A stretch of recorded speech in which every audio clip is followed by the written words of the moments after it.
오늘 말씀의 제목은 맡기신 모든 것을 원칙에 맞게 사용하라. 맡기신 모든 것을 원칙에 맞게 사용하라는 제목을 가지고 함께 은혜를 나누려고 합니다. 신앙생활은 무엇인가를 행동으로 옮기는 삶이라고 말해도 틀린 말은 아닐 것입니다. 무엇인가를 하겠죠. 내가 진정으로 예수님을 나의 주, 나의 하나님으로 고백한다면 주님을 위해 할 수 있는 것을 하려고 할 것입니다. 적어도 죽은 믿음이 아니라 살아있는 믿음이라고 한다면 삶을 활력 있게 행동으로 그렇게 표현해 낼 것입니다. 여러분은 그것을 어떤 자세로, 그 일들을 할 때 어떤 자세로 감당하고 있으십니까?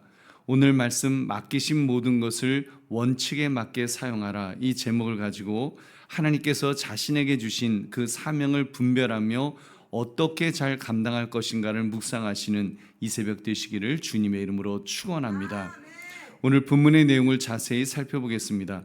하나님께서는 성막, 곧 증거막을 제작하기 위해 사람을 세우시고 필요한 재료를 준비시키셨습니다. 특별히 하나님의 성막을 제작하기 위해서 세 사람을 구별해 사용하신 것을 우리가 볼 수 있습니다. 우리 성막을 짓기 위한 물자 목록은 누가 계산하도록 하셨습니까? 우리 21절 말씀, 21절 같이 읽겠습니다. 시작. 성막 곧 증거막을 위하여 레위 사람이 쓴 재료의 물목은 제사장 아론의 아들 이다말이 모세의 명령대로 계산하였으며, 아멘. 모세의 명령대로 이다말이 이제 그 레위 사람들이 사용할 재료의 목록을 그렇게 관리하도록 하였던 것입니다. 이어서 성막의 세밀한 부분들을 만들고 제작한 사람은 누구였습니까? 22절 23절도 같이 읽겠습니다. 시작. 유다 지파 훌의 손자요 우리의 아들인 부사렐은 여호와께서 모세에게 명령하신 모든 것을 만들었고, 단지파 아이사막의 아들 오홀리압이 그와 함께하였으니, 오홀리압은 재능이 있어서 조각하며 또 청색, 자색, 홍색 실과 가는 배실로 수놓은 자더라. 아멘. 여러분, 그리고 이어지는 쭉 말씀을 보면은 이제 그 일들을 감당하는 모습을 보게 됩니다.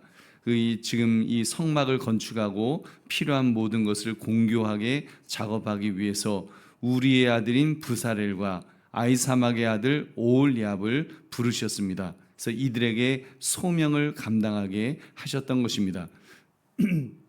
여기서 주목해야 될 것은 이 세 사람이 일을 감당할 때 자신의 계획과 실력, 재치로 감당하지 않았다는 것입니다. 성경은 오롯이 그 모세의 명령대로 행했다고 그렇게 기록하고 있습니다. 모세의 명령대로 계산하였으며 모세에게 명령하신 모든 것을 만들었고, 누가 명령했어요? 모세에게 하나님이 명령하셨겠죠. 그래서 하나님께서 모세에게 명령하신 모든 것을 만들었다는 것입니다. 이들은 이렇게 하나님께서 성막을 제작하기 위해 말씀하신 그대로 순종하고 그렇게 순종하며 준행했던 것입니다. 자기의 생각, 자기의 판단이 아니라 하나님의 뜻을 쫓으며 순종함으로 감당한 줄 믿으시기 바랍니다. 우리 보배로운 성도님들, 하나님께서 맡기신 일을 그분의 명령대로 순전히 행하는 것을 볼 때에 여러분은 무엇을 느낄 수가 있습니까? 여러분, 하나님의 일을 행할 때의 자세가 있는데 그것은 바로 하나님의 뜻을 구하며 순종하는 자세를 유지해야 함을 우리는 깨닫습니다. 여러분, 사사시대의 가장 큰 비극은 왕이 없어 자기의 소견대로 행하였다는 것이 있었습니다. 하나님의 뜻을 분별하기보다는 자기의 뜻, 자기의 소견대로 행하는 것처럼 위험한 것이 어디 있겠습니까? 사실 하나님의 일을 안 하는 것보다 하나님의 일을 자기 멋대로 하는 것이 어쩌면 더 위험할 수 있습니다. 안 하면 안 하는 것으로 그냥 나로 끝나지만 자기 멋대로 하나님을 하면 문제가 생기는 법이니까요. 여러분, 우사는 하나님의 언약궤를 떨어질 것 같아 보이지 떨어질 것 같아 보이니까 자기 멋대로 그것을 붙잡다가 저주를 받은 것 우리는 보았습니다. 여러분, 그렇게 볼 때 하나님의 일을 하는 것도 중요하지만 하나님의 뜻대로 하는 것이 더 중요한 줄로 믿습니다. 우리 보배로운 성도님들, 오늘 말씀을 나의 삶에 적용해 봅시다. 여러분, 살아오면서 자신의 시간과 물질을 원칙에 맞게 낭비하지 않고 잘 사용했다. 여러분, 내가 잘 사용했는지, 아니면 잘 사용하지 못했는지 한번 내 자신을 한번 점검해 보십시다. 여러분, 성경은 세월을 아끼라고 했습니다. 왜냐하면 때가 악하기 때문입니다. 저도 이제 환갑을 넘어 보니까 뒤를 돌아보지 않을 수가 없습니다.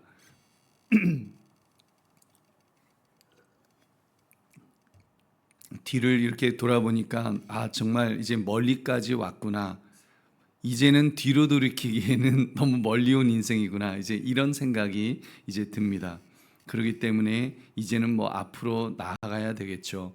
나가되 잘 나가는 것, 제대로 나가는 것, 그 방향을 한순간도 놓치지 않고, 왜냐하면 방향이 잘못되면 잘못된 방향으로 가기 시작하면 한참 그 멀리 가게 되기 때문에 여러분 바른 방향으로 나가는 것이 중요함을 느낍니다. 여러분, 그렇다면 여러분의 삶 또한 자신의 시간과 물질을 원칙에 맞게 낭비하지 않고 정말 잘 사용하였다고 자부할 수가 있겠습니까? 혹여 내가 낭비하는 부분은 없는가? 여러분, 이것들을 우리가 돌아봐야 될 것입니다. 이때 기준을 기억해야 합니다. 하나님의 뜻에 부합하는가? 진정 하나님의 뜻에 맞게 살아가고 있는가? 이 질문을 던져야 됩니다.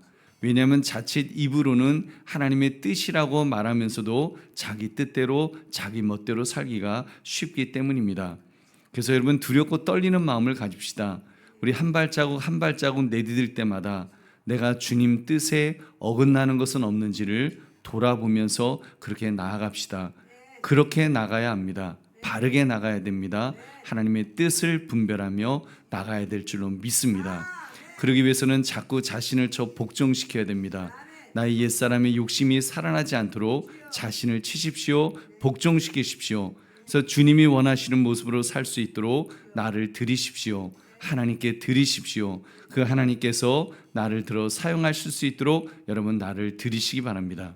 신앙생활은 그렇게 나를 드리는 삶을 가리킵니다. 내가 무엇을 하려는 것이 아닙니다. 어쩌면 나는 아무것도 안 하는 것이, 그게 나는 아무것도 안 하겠다고 하는 것이 어쩌면 더 신앙생활에 부합한 모습일 것입니다. 나는 그저 주님께 붙어 있기만 하면 됩니다. 가지는 나무에 붙어 있기만 하면 열매 맺게 하시는 분은 하나님이신 줄 믿으시기 바랍니다. 열매 맺게 하시는 분은 하나님이시지, 여러분 내가 스스로 열매 맺으러 가면 당연히 여러분 거기는 부작용이 생깁니다. 여러분, 가지는 자기가 열매를 맺는 것이 아니라 나무에 붙어 있을 때 여러분 열매 맺게 하시는 하나님께서 맺게 하시는 줄 믿으시기 바랍니다.